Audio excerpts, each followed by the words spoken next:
तो बच्चों आज आपको हम किरचॉफ लॉ पढ़ाएंगे। जैसा कि आप जान रहे हैं कि आपका जो टॉपिक है वो ये सेकंड यूनिट चल रही थी हम लोगों की। सेकंड यूनिट में का सेकंड और लास्ट चैप्टर इलेक्ट्रिकल इंस्ट्रूमेंट्स को हम समझ सकें। Electrical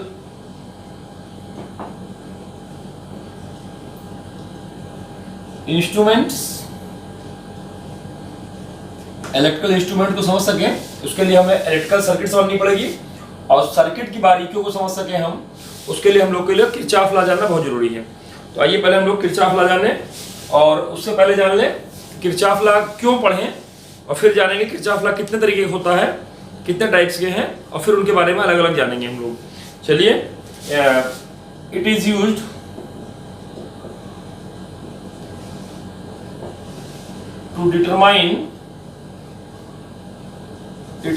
to determine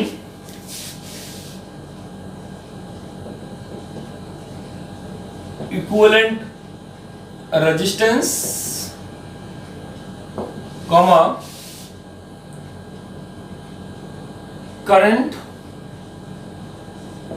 currents in the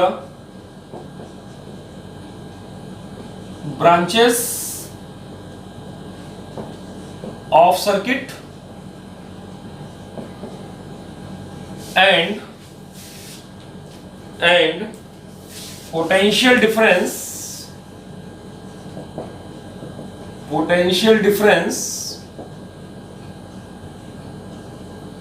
across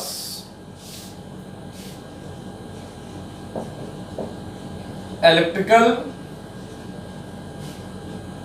resistances और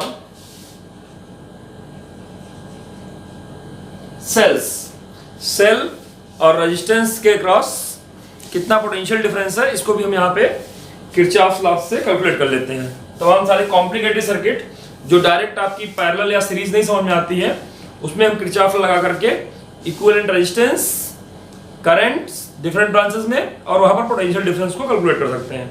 तो किरचॉफ के दो नियम हैं, पहला नियम और दूसरा नियम। पहला नियम किरचॉफ का जो है वो जंक्शन रूल है, दूसरा नियम जो है वो आपका लूप रूल है।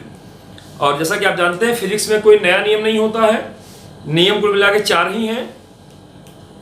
Conservation laws, conservation of mass energy, conservation of charge, conservation of linear momentum और conservation of angular momentum.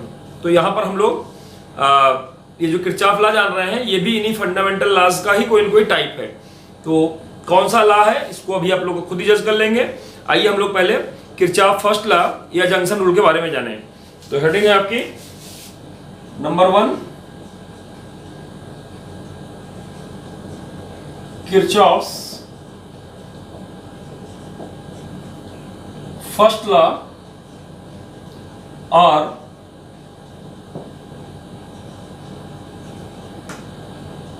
Junction rule. Kirchhoff first law या इसी को हम लोग जंक्शन रूल बोलते हैं, ये क्या है? तो the algebraic sum of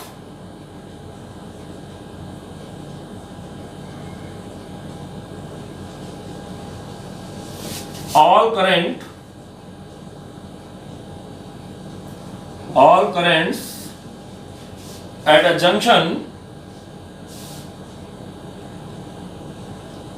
all current at a junction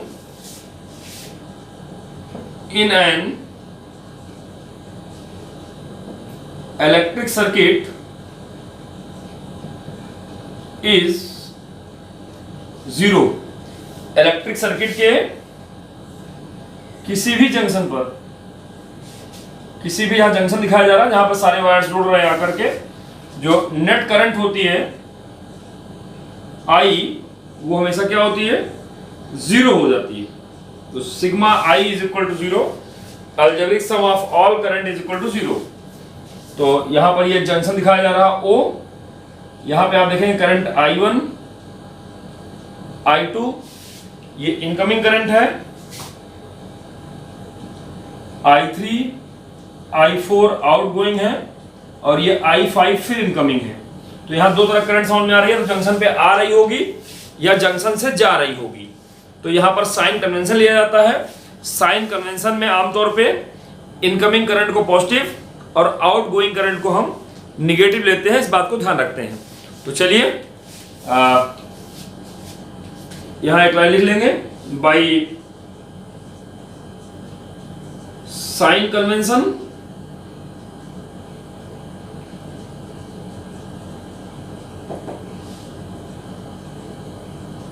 incoming currents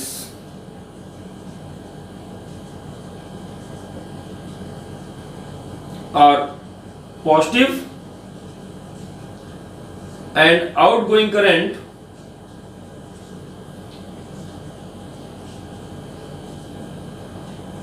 are negative at any junction। किसी जंक्शन पे ये बात फॉलो करते हैं। अब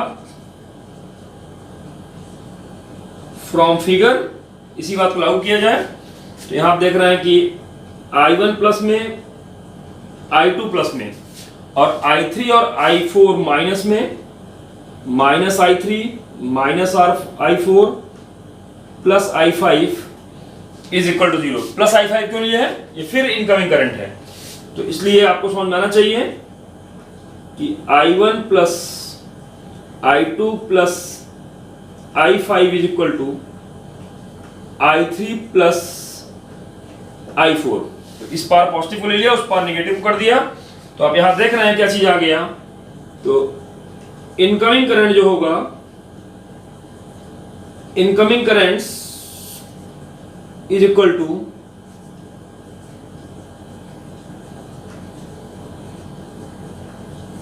आउटगोइंग करंट। जितने भी इनकमिंग करंट होती है वो सब की सब आउटगोइंग करंट के बराबर होती है। ये बात आपके दिमाग में रहनी चाहिए कि जितनी करंट आएगी उतनी करंट आपकी जाएगी। तो ये बात आप जान ही रहे हैं कि जितना करंट माने rate of flow of charge, जितना चार्ज आता है उतना चार्ज आता है। That's the concept of conservation of charge. तो आपको समझ में आना चाहिए ये कोई नया रूल नहीं है, ये कंजर्वेशन ऑफ चार्ज का ही रूल है। या तो साइन कन्वेंशन लगाइए, इनकमिंग को पॉजिटिव, आउटगोइंग को नेगेटिव लेकर के टोटल सम जीरो कर दीजिए, अलजेब्रिक सम जीरो कर दीजिए, या डायरेक्ट कर सकते हैं incoming current is equal to outgoing current से, तो भी आपका काम चल जाएगा। चलिए इस बात को आपको समझना चाहिए। The basic law behind the basic law behind junction rule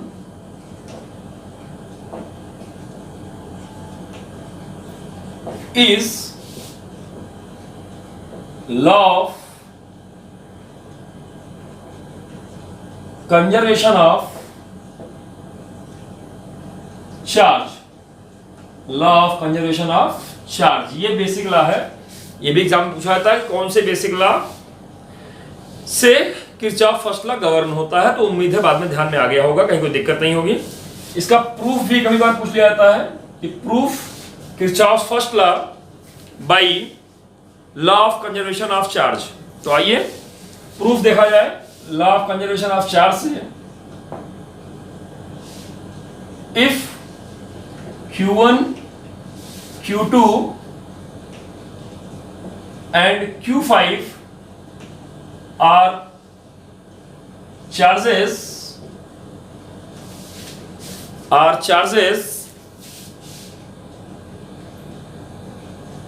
reached at junction O and charges Q3 and Q4 are leave the junction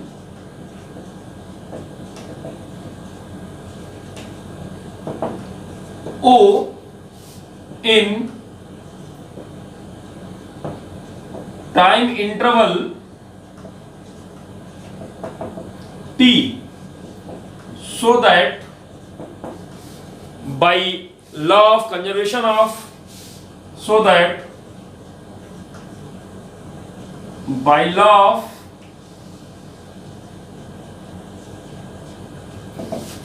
conservation of charge,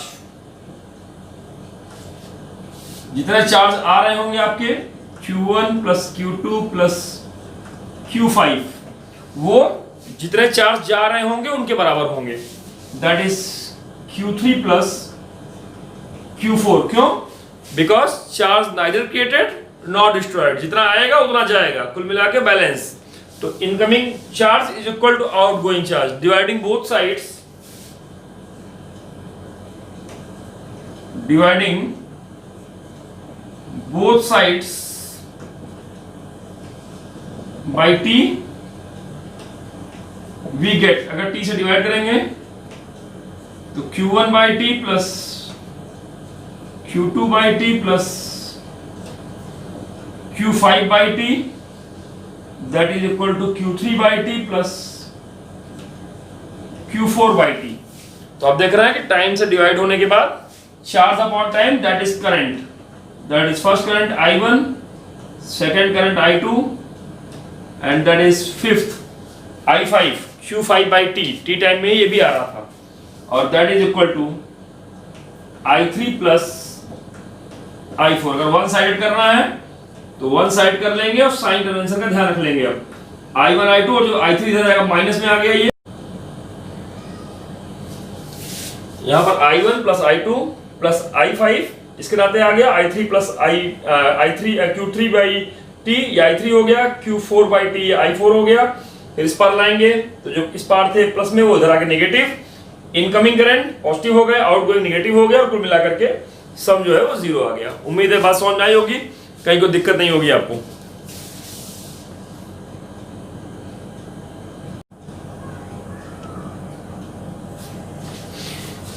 हम लोग को पढ़ना है किरचॉफ सेकंड लॉ या लूप रूल क्या होता है। तो लूप रूल या Kirchhoff second law, Kirchhoff first law भी आपने देखा जिसको आपने जंक्शन रूल जाना, और वो law of conservation of electrical charge पर डिपेंड था। ऐसे ही किरचॉफ सेकंड लॉ जिसको हम लूप रूल बोल रहे हैं, ये क्या है, इसमें कौन सा फंडामेंटल लॉ काम कर रहा है।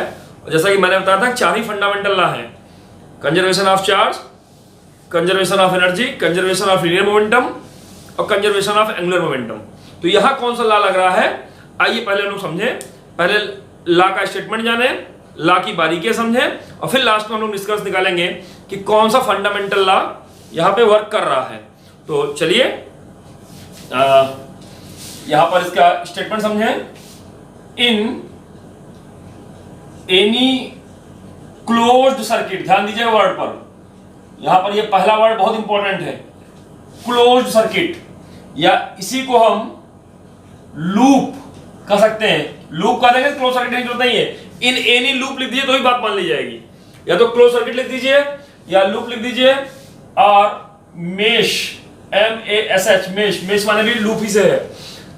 इन एनी क्लोज सर्किट या इन एनी लूप या in any mesh, the of in any closed circuit, the algebraic sum of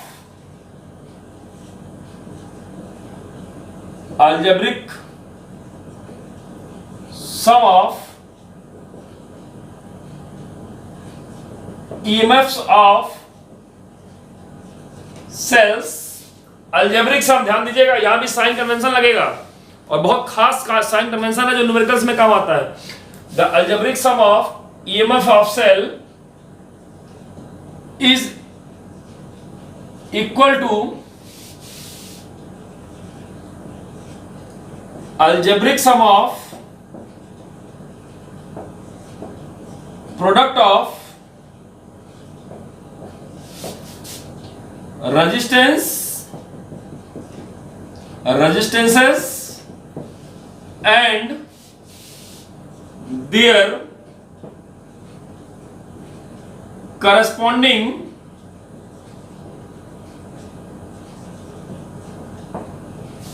electric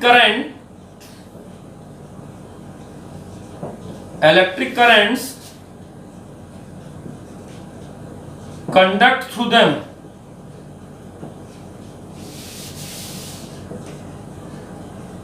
क्या मैंने कहा कि in any closed loop, in any close circuit या लूप या mesh, algebraic sum of EMF जो होता है that is equal to algebraic sum of product of resistance and corresponding electric current conduct through it.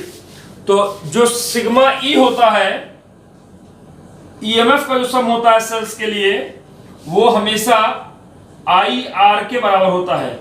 The algebraic sum of current into resistance, the product of current and resistance. अब इसमें कहां से इसमें आपको समझ में आना चाहिए कि क्या साइन कन्वेंशन है। उसके पहले आइए जरा हम समझें कि इसमें जो बेसिक लॉ है वो क्या है। तो बेसिक लॉ लिखना चाहिए, ईएमएफ जो होता है सेल द्वारा दी गई एनर्जी होती है, और आईआर जो होता है वो एनर्जी कंज्यूम्ड होता है। कौन कंज्यूम करता है? रेजिस्टेंस कंज्यूम करता है। कहां कंज्यूम करता है? सर्किट में ही कंज्यूम कर लेता है, हीट के रूप में या चार्जेस के फ्लो में अपोजिशन के रूप में यहां पर वो खर्च हो रही energy.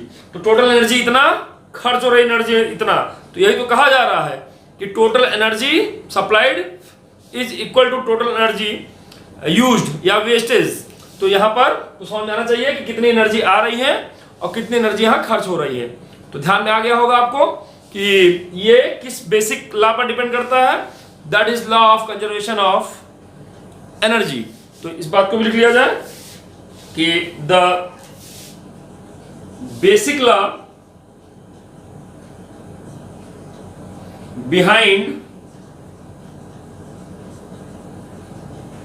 Law of basic law behind Kirchhoff's second law or loop rule is law of conservation of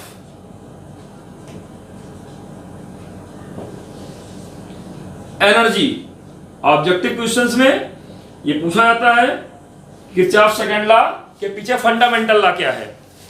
Kirchhoff first law के पीछे fundamental law conservation of charge था। किरचॉफ सेकंड लॉ के पीछे fundamental law of conservation of energy है। अब आइए यहां पर ये जो बात कही गई है, जो अलजेब्रिक सम वाली बात कही जा रही है, अलजेब्रिक सम ऑफ ईएमएफ और algebraic sum of product of resistance and their corresponding electric current, ये क्या कहने का प्रयास हो रहा है। आइए इसके साइन कन्वेंशन को हम लोग समझा जाए, और बताने पे समझ में आ जा रहा है, बड़ी अच्छी बात है। नहीं तो लगाने में जरूर समझ में आता है। सवाल लगाएंगे तो बात समझ में आ जाएगी, बिना लगाए केवल बता देने पे समझ में आना, ऐसा कुछ नहीं होने वाला है। हम प्रयास करते हैं कि आपको समझ में आ जाए, अच्छी बात है, लेकिन वो बातें क्लियर तब होंगी क्योंकि आप समझेंगे अपने हिसाब से। और अपना हिसाब कब होगा? जब आपको जरूरत पड़ेगी। आपको जरूरत कब पड़ेगी? जब सवाल लगेगा। तो सवाल में बात क्लियर होने वाली है, बताने को तो मैं बता ही दे रहा हूं आपको। चलिए यहां ध्यान देंगे, दो चीजों पे साइन कन्वेंशन की बात कर रहा हूं मैं। एक ईएमएफ पर, ये सेल है, ये इसका बड़ा टर्मिनल माने पॉजिटिव टर्मिनल है, और ये नेगेटिव टर्मिनल है। यहां पर देखिए एक और बना रहा हूं मैं, यहां एक सेल और दिखा रहा हूं, ये पॉजिटिव टर्मिनल, ये नेगेटिव टर्मिनल।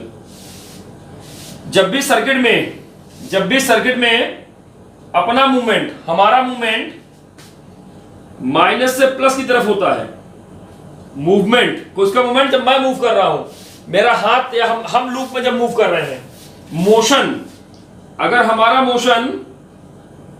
मोशन अगर माइनस से प्लस की तरफ होता है तो EMF is taken as positive, ध्यान रखिएगा।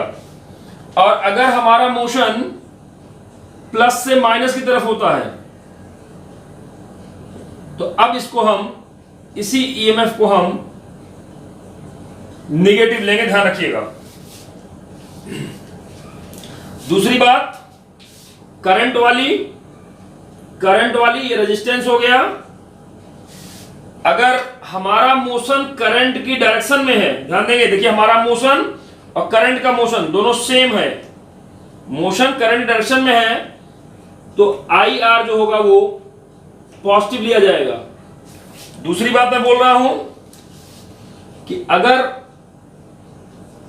मोशन देखिए इधर हो रहा है राइट साइड, और करंट उल्टा लेफ्ट आ रही है, करंट के अपोजिट मोशन हो रहा है, तो then I R is taken as negative. यह बात आपको समझ में आनी चाहिए। तो देखिए मोशन दिखाया गया, यहां दो फिगर दिखाए गए हैं, पहले में ये मोशन है, दूसरे में ये मोशन है। पहले में मोशन लेफ्ट साइड है, लेफ्ट हो रहा है और माइनस से प्लस की तरफ हो रहा है, तो ईएमएफ पॉजिटिव लेंगे। करंट की डायरेक्शन में हो रहा है तो आई आर पॉजिटिव लेंगे। और अगर मोशन प्लस से माइनस की तरफ हो रहा है तो ईएमएफ नेगेटिव लेंगे, और करंट के अपोजिट मोशन हो रहा है तो आई आर नेगेटिव लेंगे। मोशन यहां पर देखिए करंट की डायरेक्शन में था, यह है मोशन, यहां पर मोशन उसके अगेंस्ट था करंट के। किसका मोशन? हम लूप में जब घूमते हैं अपना मोशन, जो हैंड मूव करेगा आपका, ऑब्जर्वेशन आपका मूव करेगा, उसका मोशन। आइए इस बात को जरा हम एग्जाम्पल के तहत समझें तो बात अच्छे से समझ में आ जाएगी। तो जरा देखिए यहां पर ये बेसिक कॉन्सेप्ट दिया मैंने किरचॉफ सेकंड लॉ का, कि algebraic sum of EMF is equal to algebraic sum of current and its corresponding resistance. इसके अलावा ये हमेशा किसी न किसी लूप में दिखाया था, ओपन सर्किट में नहीं दिखाया था, हमेशा किसी न किसी लूप में, क्लोज सर्किट होना बहुत जरूरी है, लूप कंप्लीट होना बहुत जरूरी है। देखिए यहां पर हम एक सर्किट दिखा रहे हैं, एक सेल देखिए ये लगा दिया मैंने, एक सेल ये लगा दिया, और एक सेल यहां भी लगा दे रहा हूं, 3 सेल लगा दिया यहां पर। ये E1, ये E2, ये E3। फिगर बनाते समय ध्यान रखा कीजिए, इतना बढ़िया बनाया कीजिए, इतना बढ़िया बनाया कीजिए कि बड़ा टर्मिनल बड़ा दिखाई पड़े। ये प्लस है, ये माइनस, ये प्लस, ये माइनस, ये प्लस, ये माइनस। यहां पर एक रेजिस्टेंस है R1, यहां एक रेजिस्टेंस R2, यहां एक resistance R3, R1, R2, R3। इस सर्किट में हम जरा नेमिंग कर दें, नेमिंग कर दें तो बात आसान हो जाएगी। A, B, C, D, E, F, ये नेमिंग हो गई। अब यहां पर जब करंट की हम बात करें तो सपोज करिए यहां से करंट आ रहा I1, यहां से करंट हो रहा I2, ये दोनों सेल करंट निकाल रही है, और ऑब्वियसली जब यहां पहुंचेगा तो ये दोनों करंट जुड़ जाएगी, किरचॉफ फर्स्ट लॉ से दोनों करंट जुड़ जाएगी, तो टोटल कितना हो जाएगा I1 प्लस I2, या इसको I कह लीजिए। ये करंट यहां पहुंच गई और यहां पर ये डिवाइड हो जाएगा I2 के रूप में, और इधर डिवाइड हो जाएगा ये I1 के रूप में। अब आपको ये सर्किट दिखनी चाहिए, समझ में आनी चाहिए कि यहां पर ये करंट I और I है कितना, I1 प्लस I2 के बराबर है। ये दोनों करंट मिलकर बनी थी, इसलिए यहां से I2 इधर चली गई, I1 इधर चली गई। अब आपको इस फिगर में लूप दिखाई पड़ना चाहिए, मैश दिखाई पड़ना चाहिए। तो कितने मैश दिखाई पड़ रहे हैं? देखिए एक ऊपर वाला ये मैश है, एक ये नीचे वाला मैश है, और एक पूरा मिला के है, ये 3 मैश दिखाई पड़ रहे हैं। तीनों में अलग अलग हम किरचॉफ लॉ लगा के देख रहे हैं। तो आइए इन लूप, और लूप का नाम वैसे ही लिखेंगे जैसे हमारा मोशन होगा, जैसे हम मूव करेंगे वैसे ही लिखेंगे भी। देखो ABEFA ये मूवमेंट है मेरा, ध्यान रखिएगा, जैसे मूव करेंगे वैसे ही लिखेंगे भी। ABEFA ऐसा मत करिएगा कि आप लिखिएगा तो ABEFA और घूमना इधर चालू कर दीजिएगा, ना ना, जैसे घूमिएगा वैसे लिखिएगा। अब जरा देखिए इस सर्किट में कितने, इस ऊपर वाले लूप में कितने ईएमएफ हैं? तो आपको दो सेल दिखाई पड़ रहे होंगे, एक E1 और दूसरा E2।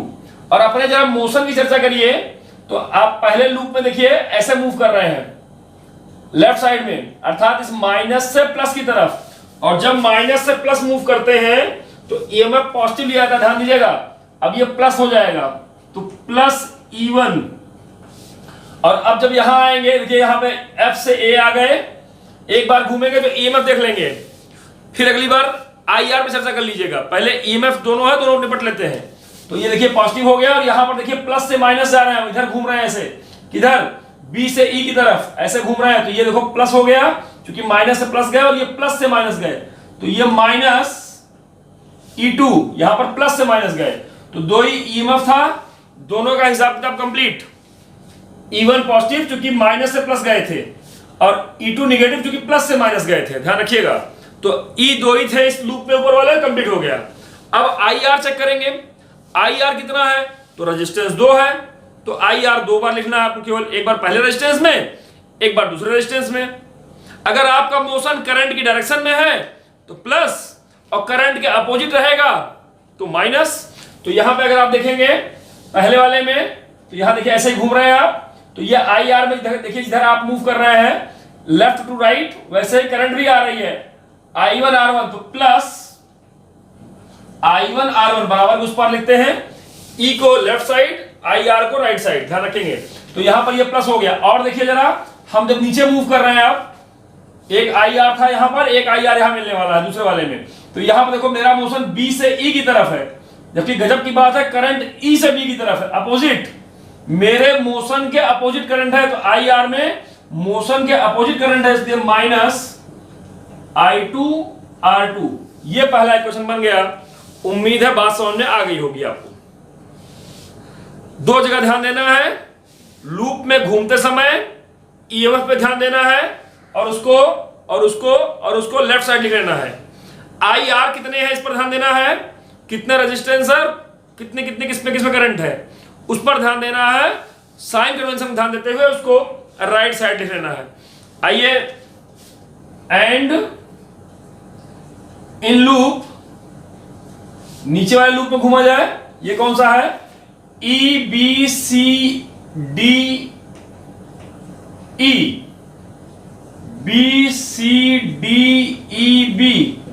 ऐसे जैसे लिखेंगे वैसे घूमेंगे भी, ध्यान रखिएगा आप।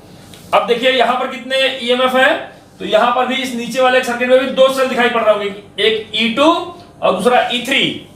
और जब हम घूम रहे हैं तो यहां पर E से B जब आ रहे हैं ऐसे, तो देखिए माइनस से प्लस आ रहा है, इसका तो ये पॉजिटिव हो जाएगा, और जबकि C to D जा रहे हैं तो प्लस से माइनस तरफ जा रहे हैं, तो ये नेगेटिव हो जाएगा। तो प्लस E2 और माइनस E3। और ध्यान में आ गया होगा ये आपको कि ऊपर में माइनस से प्लस आए थे, और यहां पर जब मूव करने लगे तो प्लस पहले पड़ा, माइनस बाद में पड़ा, तो ये नेगेटिव हो गया।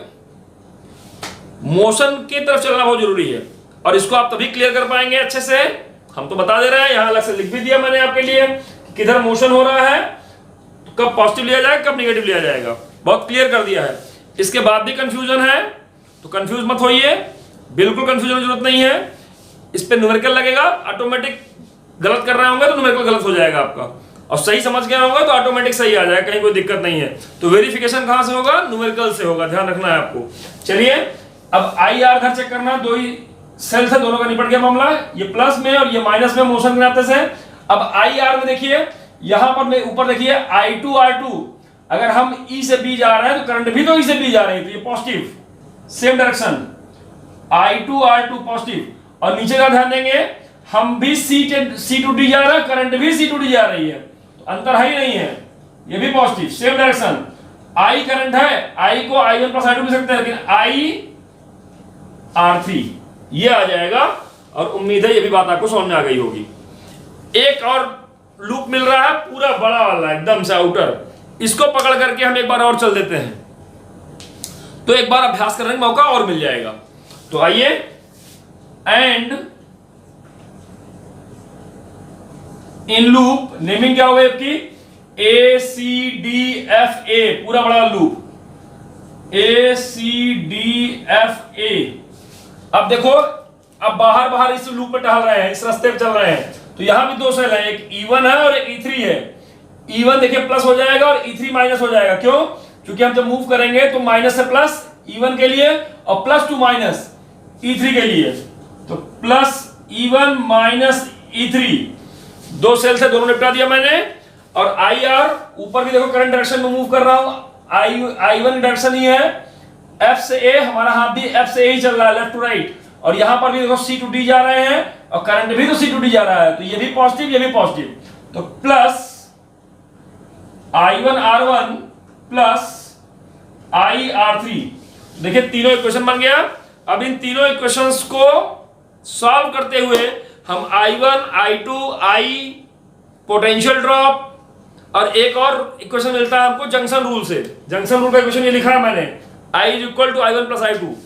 इन सारे इक्वेशंस को यूज करते हुए हम इस सर्किट में से करंट, पोटेंशियल डिफरेंस और इक्विवेलेंट रेजिस्टेंस इसको सॉल्व कर सकते हैं। यही किरचॉफ लॉ का यूज है। तो किरचॉफ का फर्स्ट लॉ अर्थात जंक्शन रूल और किरचॉफ का सेकंड लॉ अर्थात लूप रूल। पहला law basic principle, law of conservation of charge. दूसरा law basic principle, law of conservation of energy. अब इसको कैसे आप यूज करेंगे ये न्यूमेरिकल्स पर आपको प्रैक्टिस करनी है। तो बच्चों हम लोग इसको एक बार समझेंगे, जानेंगे, देखेंगे और इसकी वीडियोस भी आपको मिल गई हैं, देख लेंगे, भी डाल दूंगा। और इस पर अभ्यास करना है, सवाल लगाना है, जहां दिक्कत आएगी बताइएगा।